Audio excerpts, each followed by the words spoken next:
Hello, welcome to our webinar on inspections. My name is Hugh Robertson. I'm going to be talking obviously about inspections. Now, what you will you will find here is there will be a PowerPoint, and at various times you'll also see me, hopefully, once we get the technology going.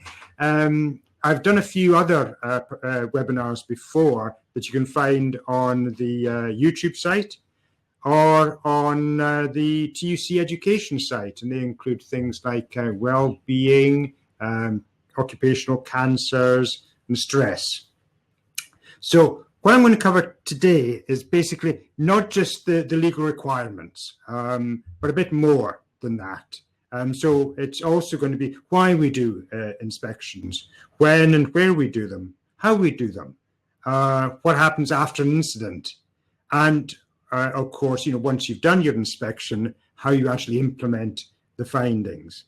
The TUC has a guide to inspections that's available on our website. Now, obviously, from the look of the reps we've got that have dialed in, then we've got a lot of very differing types of representatives. We've got a lot of different experiences. So although I'm going to presume that we're starting from the beginning, I'm also going to recognize that a lot of you don't just need to know how to suck eggs. And a lot of you have probably been doing inspections for a very long time and know just as much as I do. So if you do have any questions and everything, please put them in through the situations. Now, we're going to start with the law. Now, the law on health and safety at work obviously is the Health and Safety at Work Act, and I'm sure that you know that perfectly well. There's a general duty on employers to cooperate effectively with the employees, but what you really need isn't just the Health and Safety at Work Act, it's the 1977 regulations. That's also called the Brown Book. And if you've got the Brown Book, then it's regulations 4, 5, 6, and 7. There's quite a lot within the Brown Book on them. Basically, the regulation just says that one of the functions of safety representatives is to carry out inspections. Then the next regulation deals with inspections of the workforce. Then next one's about inspections after 3-day injuries, now 7 days injuries, notifiable accidents, as they call them, dangerous occurrences and diseases. And then the final thing is about the inspection of documents and provision of informations. Now, a couple of people have said they've lost sound.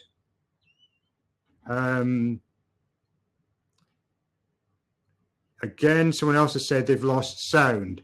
So what I'm going to do is I'm just going to go over that little bit again. Now, I know some of you have got it and some haven't, but basically it's just all on this slide anyway, okay? Anyone who wants the slide can access it through TUC Education. Just send an email and it'll be fine.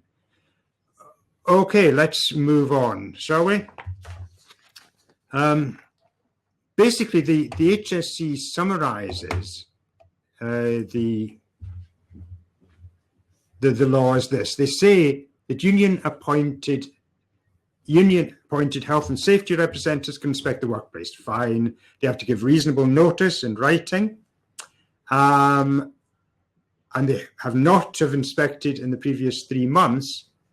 But if there's a substantial change in accordance with in terms of, there's any difference in the conditions in the workplace, or there's any new hazards introduced, you're entitled to have an inspection before that 3 months is elapsed, or at any time with agreement. But also the frequency of inspections is going to depend very much on the type of work. The HSE says inspections may be less often, for example, if the work environment is low risk, like in a predominantly administrative office. Now, I would challenge that. I think the idea that an office environment or a school or a shop is automatically low risk is absolutely nonsense. And that's why it's just as important to have a 3-monthly inspection there as it is anywhere else. But in some places, of course, it says a frequent inspection more than 3 months may be justified, for instance, on a construction project. And I'll come back to that. But what I want to stress, and I can't really stress this too much, is that the law puts duties on employers, not on safety representatives, on the employers. They're the ones with the duties. You're not expected to be experts. If something goes wrong or if you miss something, it's because your employer failed to prevent it. It's not because you failed to prevent it because of the inspection you did. You've got no legal duties or responsibilities under the health and safety law. That all lies with the employer. So, please, more than anything else, remember that. So, next question I was going to ask is, why do we do these? I think it's pretty obvious, I guess. First thing is to identify hazards. The ones that can injure people, make them ill, not just your members, but anyone else in the workplace. Because what we've got to do is remember that a safety rep covers not only union members, but they cover all workers in the workplace, regardless whether they're in a union or not. Then we're giving reassurance to the employer that they've identified the risks and they've also controlled any hazards there are, and that the processes that they put in place are actually succeeding. So even if there's no major hazards identified, at least you've got that reassurance that what is in place is working. And the other thing is that, and I think this is really important, it talks about showing your members that you're active in promoting their interests and to give them the opportunity to raise any issues when you go round. And health and safety can be a really big opportunity for recruitment and organising within the workplace. Right, I know you've got no visuals of me, and that's possibly a good thing. We're trying to sort that out, but hopefully you've got the slideshow up. So, don't worry about that. Hopefully suddenly you will get a vision of me as well. But at the moment, we're just going to continue with the PowerPoints. Right, so what we're going to go on to now is where and when we do them. Okay, well, what the HSE says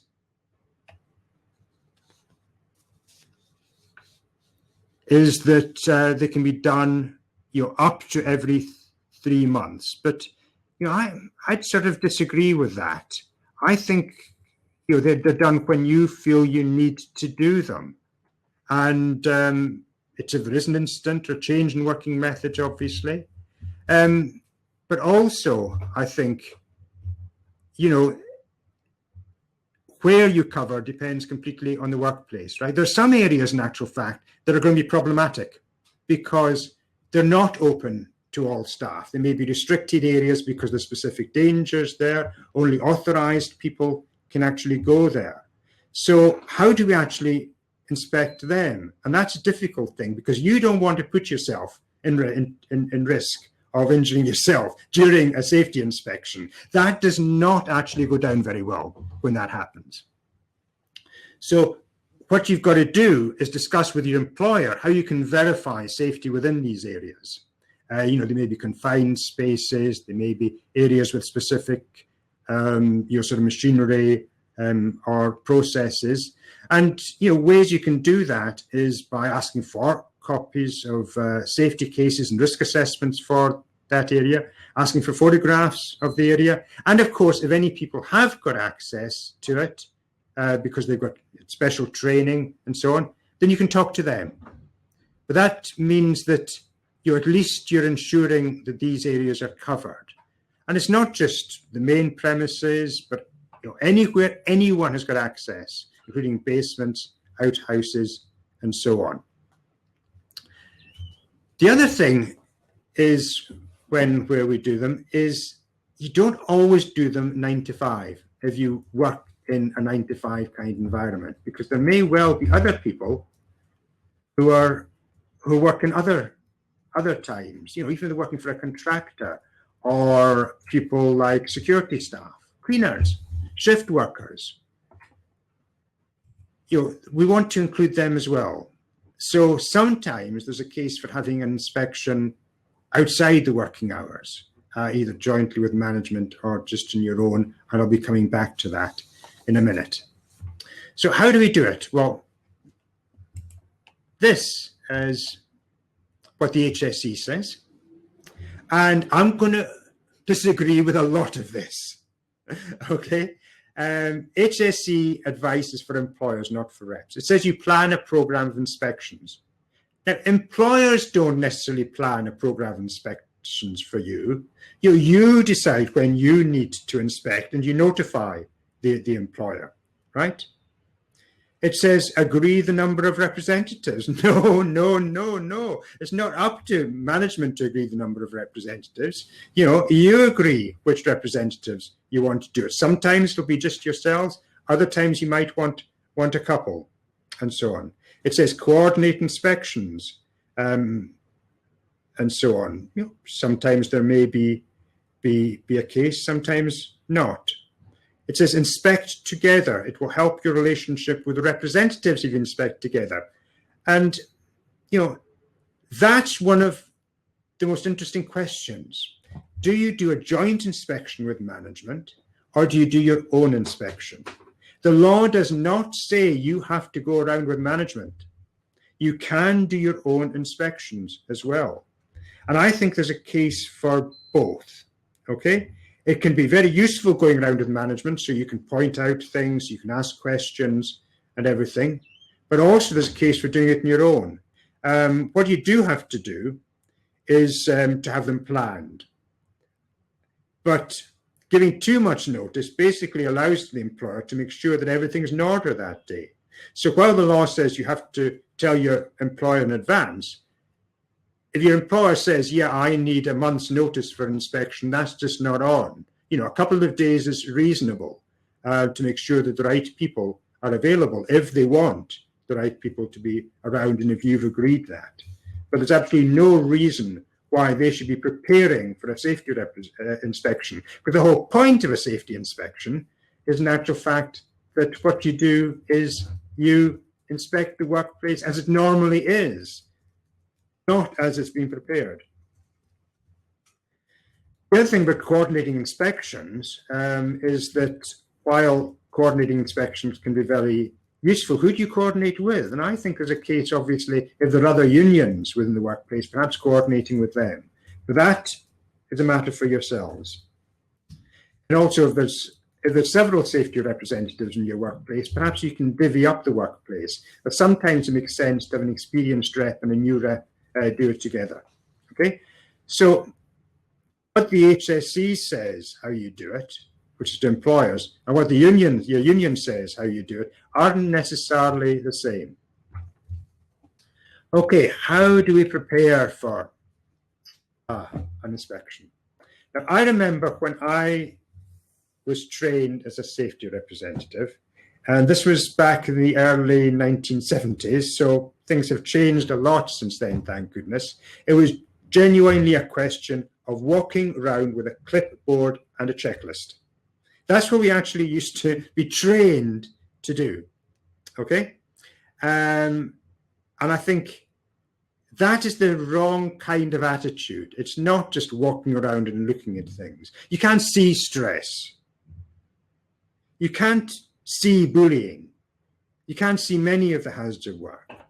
But these can be covered in inspection if you're properly prepared and get the information you need first.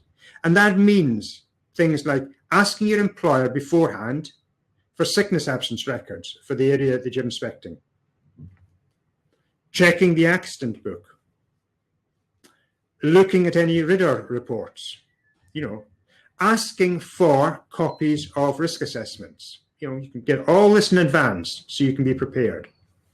Asking for safety data sheets, if there are any, covering that area. And one thing that is often forgotten about that I think is really important, asking for training records. Not just induction training, but all aspects of health and safety training. You're entitled to all these, as you know, by law, so ask for them. Get them in advance of the inspection rather than just during the inspection or after. Okay? So, to carry out the inspection, well, have a checklist. I'm not saying that they're not a good idea. They are a very good idea, and often your union will have one that's relevant to your area. If not, the TUC has one on the Health and Safety and Inspections Guide that's available on the web. Don't just take one that's off the shelf. Make sure it's relevant to your workplace. So a school is going to have it very different from, say, a construction site. And also, remember to include things like welfare issues. Also issues like threat of violence or abuse from clients or customers. In bakeries, it's things like occupational asthma, things that may not be in a standard inspection sheet. So have a think of them. Another question also is about fire inspections. Now, I've never been sure about that, the answer to this. Do you do the fire inspection the same time as you do the health and safety inspection? And I think there's the right and wrong for both systems. It really depends a lot on, one, whether you've got time, but secondly, whether or not it's the same members of staff who are responsible in terms of management for dealing with fire as it is for other areas. So, make sure that you know that in advance. Remember that even though you've got this sort of checklist in front of you, it's not a tick box approach. You want to do more than anything, not just use your eyes, but also use your ears. Talk to people as you go around. And if you're not doing with management, even if you are doing with management, but particularly if you're doing without management, take photographs. Because if you see a fire door that's propped open with a fire extinguisher, which is a pet hate of mine, or boxes piled up in a corridor, then they may be there then, but then when you make your report, they may have been moved. So have documentary evidence. Take photos, make notes. And final thing is that don't be afraid to check up on things afterwards to find out, you think that doesn't look right. Is it right? Check the HSE website, check with the union, just Google it, whatever, to find out whether there are any issues. And even if you're not sure, at least you can raise it with management. Now, one thing hopefully you're not going to have to deal with, but who knows, is inspections after an incident, a serious incident. Now, after a serious incident or even a near miss or something, you've got to make sure an inspection happens as soon as possible, but only after the workplace is actually safe. If someone's just been injured, seriously, the last thing you want to do is run in there to do an inspection while the chances are that whatever caused that is still happening. Okay, so don't risk your own safety. And the next thing is, and this sounds a bit melodramatic, but if it's a serious injury, make sure the employer actually treats the area as a crime scene. Because if the employer is responsible for injury, it's a criminal act. And the workplace shouldn't be just put right before the HSE or the police or local authority inspectors have a chance to see it, right? Make sure that it is retained and not just cleaned up and whatever caused it removed. Any witnesses, get them to write down details of what happened as soon as possible in their own words. Okay, don't try to sort of prime them. Management will do that, which is why it's better if they do it immediately and make a record of exactly what they saw or didn't see. Okay, and finally, after an incident, don't get work commencing there again immediately. Make sure that what caused it is investigated and sorted out, okay?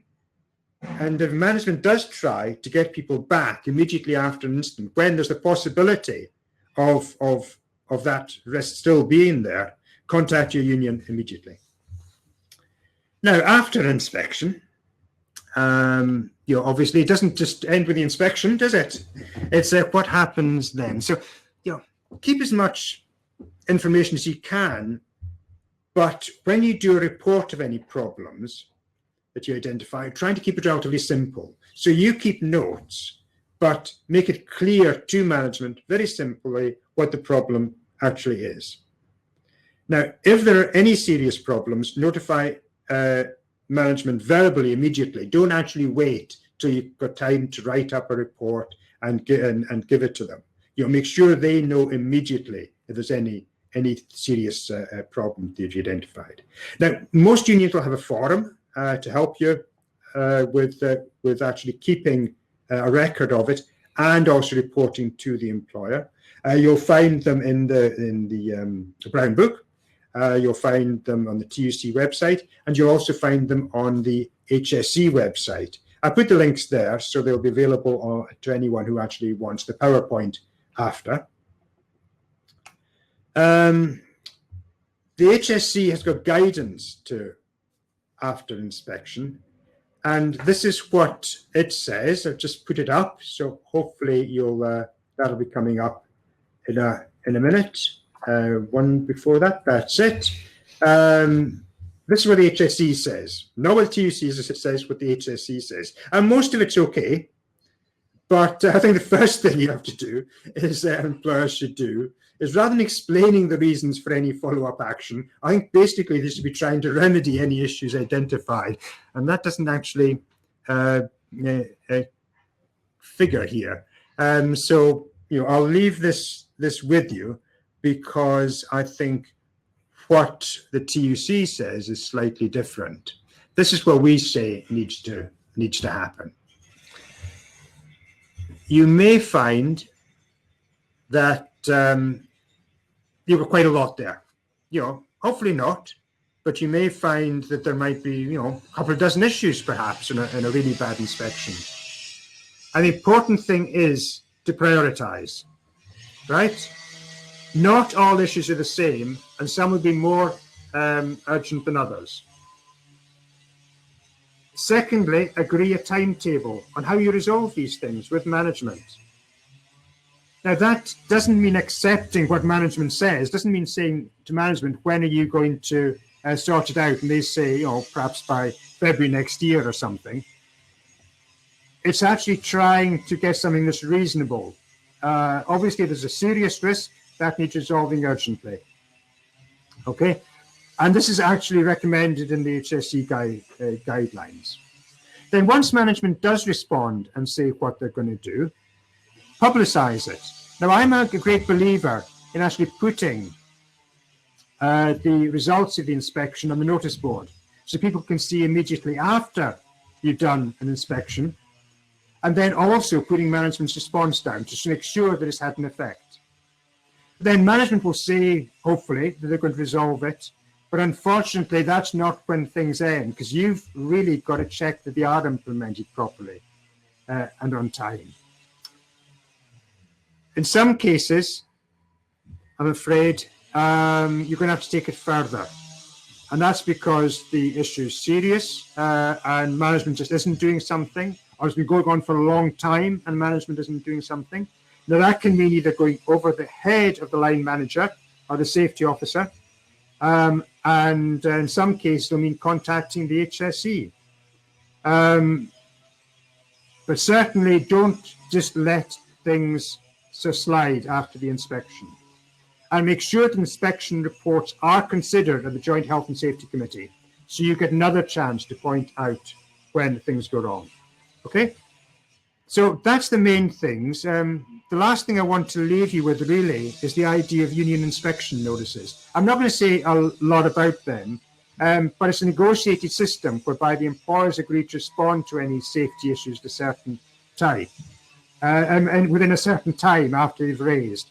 And it's not necessarily just to do with inspections, but it can be linked to inspections. And you'll find details of them on the HSE website, the TUC website, sorry. Right. Just to conclude, because I'd like to take a couple of questions, if possible. It's one of the main roles of a safety representative's role, because it's not just reactive, it's proactive. It's about prevention. It's not waiting until things happen. That said, you can raise things at any time. You don't have to wait till inspection. And of course, remember that you're not expected to be experts. That's the job of management, to have the experts. You are there to be a safety representative, and always ask for help and support if you need it. You're not on your own. Your union is there to give you support and backup. Other safety reps are there to back you up. So hopefully this has helped give you some food for thought. And what I'm going to do is just answer a couple of questions that we've got. From Abby, what if a manager refuses you time off to carry out an inspection?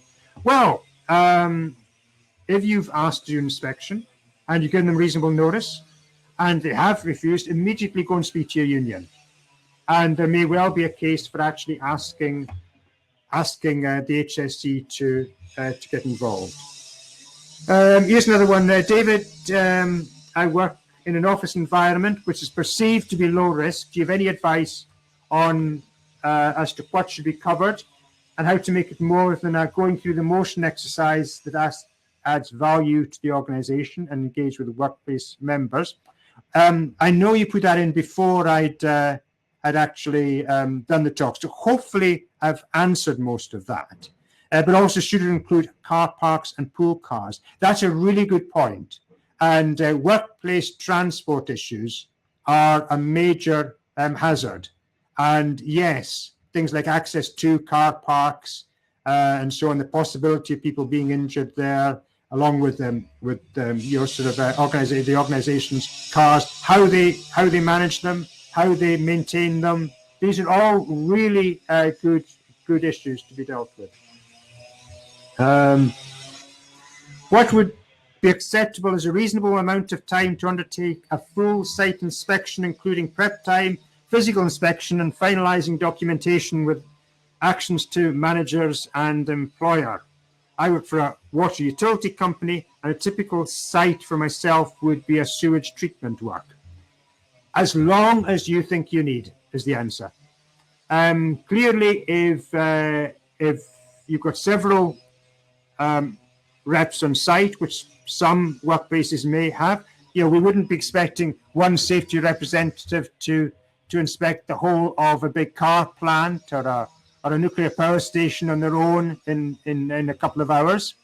But it might be possible in a smaller workplace. It depends, size the sewage treatment works and if you're the only rep. But try to set enough time aside that you're going to feel comfortable with and not rush. But on the other hand, don't put aside an entire day for inspection unless it's a big workplace and there are specific risks. When doing this is from Gavin. When doing an investigation, gathering information and working hours and practices, this is probably the last one I can take, I'm afraid. Can an employer use GDPR or the data protection regulations to withhold information, or is it an obligation of the employer to supply this by asking individuals for consent, and if no consent is given, then making the individual anonymous?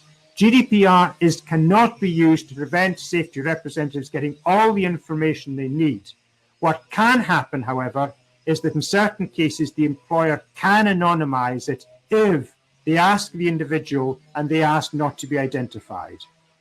So really thanks for you giving your time up. I'm sorry we had slight technical problems, but at least you got all the information you need, and good luck with this, and good luck with inspections.